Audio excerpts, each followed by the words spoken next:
ಸ್ವತಂತ್ರಕ್ಕಾಗಿ ಬ್ರಿಟಿಷರ ವಿರುದ್ಧ ಹೋರಾಡಿ ಬ್ರಿಟಿಷರಿಂದ ಗಲ್ಲಿಗೇರಿಸಲ್ಪಟ್ಟ ಸ್ವತಂತ್ರ ಹೋರಾಟಗಾರ ಗುಡ್ಡೆಮನೆ ಅಪ್ಪಯ್ಯಗೌಡರ ಸ್ಮರಣೆಯನ್ನ ಮಡಿಕೇರಿಯಲ್ಲಿ ಅರ್ಥಪೂರ್ಣವಾಗಿ ಆಚರಿಸಲಾಯಿತು. ಅಮರ ಸುಳ್ಯದ ಹೋರಾಟಗಾರ ಅಪ್ಪಯ್ಯಗೌಡರ ತ್ಯಾಗ ಬಲಿದಾನವನ್ನ ಈ ಸಂದರ್ಭದಲ್ಲಿ ಸ್ಮರಿಸಲಾಯಿತು. ಈ ಕುರಿತ ಒಂದು ರಿಪೋರ್ಟ್ ನಿಮ್ಮ ಮುಂದೆ.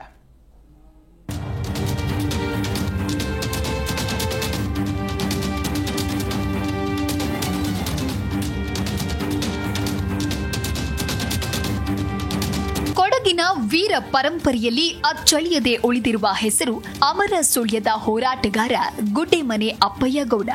1834ರಲ್ಲಿ ಬ್ರಿಟಿಷರು ಕೊಡಗನ್ನ ಆಕ್ರಮಿಸಿಕೊಂಡು ಕೊಡಗನ್ನ ಆಳುತ್ತಿದ್ದ ಚಿಕ್ಕ ವೀರರಾಜನನ್ನ ಪದಚ್ಯುತಗೊಳಿಸಿ ಗಡಿಪಾರು ಮಾಡಿದ್ರು.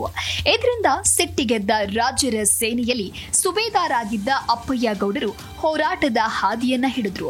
ಸ್ವಂತ ಸೇನೆ ಕಟ್ಟಿ ಅದರ ಮಹಾದಂಡ ನಾಯಕರಾಗಿ ಬ್ರಿಟಿಷರ ವಿರುದ್ಧ ಹೋರಾಡಿ ಕೊಡಗು ಹಾಗೂ ದಕ್ಷಿಣ ಕನ್ನಡ ಭಾಗವನ್ನ ಬ್ರಿಟಿಷರಿಂದ ಬಿಡುಗಡೆಗೊಳಿಸಲು ಯತ್ನಿಸುವಾಗ ಸೆರೆ ಸಿಕ್ಕಿದ್ರು. ಆಗ 45 ವರ್ಷದ ಅಪ್ಪಯ್ಯಗೌಡರನ್ನ 1837ರ ಅಕ್ಟೋಬರ್ 31ರಂದು ಬೆಳಗ್ಗೆ 10:45 ಮಡಿಕೇರಿ ಕೋಟೆಯ ಮುಂಭಾಗ ಬಹಿರಂಗವಾಗಿ ಗಲ್ಲಿಗೇರಿಸಿದ್ರು. ಈ ದಿನವನ್ನ ಇಂದಿಗೂ ಕೊಡಗು ಜಿಲ್ಲೆಯಲ್ಲಿ ಸಂಸ್ಕರಣಾ ದಿನವಾಗಿ ಆಚರಿಸಲಾಗ್ತಾ ಇದೆ.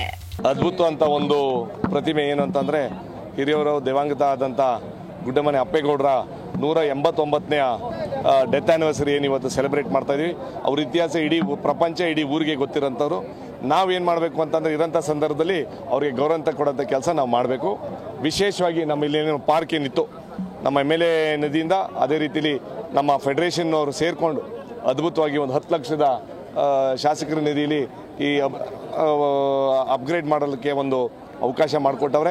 ನಗರದ ಸುದರ್ಶನ ವೃತ್ತದಲ್ಲಿರುವ ಗುಡ್ಡೆಮನೆ ಅಪ್ಪಯ್ಯಗೌಡರ ಸ್ಮಾರಕಕ್ಕೆ ಪುಷ್ಪಾರ್ಚನೆ ಸೇರಿದಂತೆ ವಿವಿಧ ಕಲಾ ತಂಡಗಳಿಂದ ದೇಶಭಕ್ತಿ ಗೀತೆ ಗಾಯನ ಹಮ್ಮಿಕೊಳ್ಳಲಾಗಿತ್ತು. ನಂತರ ಸಾಂಪ್ರದಾಯಿಕ ಉಡುಗೆಯಲ್ಲಿ ಸುದರ್ಶನ ವೃತ್ತದಿಂದ ಮಡಿಕೇರಿ ಕೋಟೆಯವರೆಗೆ ಮೆರವಣಿಗೆ ಸಾಗಿತು. ಬಳಿಕ ಕೋಟೆ ಆವರಣದಲ್ಲಿರುವ ಗುಡ್ಡೆಮನೆ ಅಪ್ಪಯ್ಯಗೌಡರನ್ನ ಗಲ್ಲಿಗೇರಿಸಿದ ಸ್ಥಳದಲ್ಲಿ ಗಣ್ಯರು ಪುಷ್ಪಾರ್ಚನೆ ಮಾಡಿ ಸ್ವಾತಂತ್ರ್ಯ ಹೋರಾಟಗಾರ ಅಪ್ಪಯ್ಯಗೌಡರನ್ನ ಸ್ಮರಿಸಿದ್ರು.